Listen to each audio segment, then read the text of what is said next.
Hi you guys, this is Monique Twist, and today I'm going to be showing you guys how to download Photoshop for free.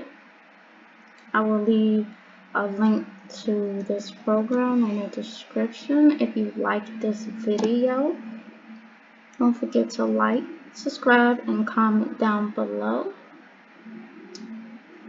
Now, the name of this website is called TextSpot.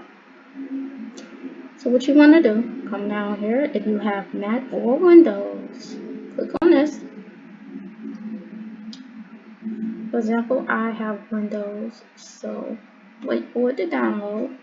And if it doesn't download, all you can do is just click right here and it'll try to regenerate and download again if you're having problems with the download.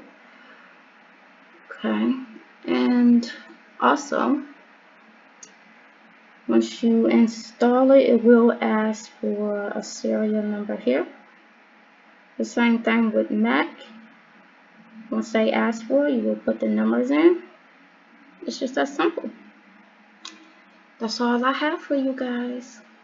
Bye.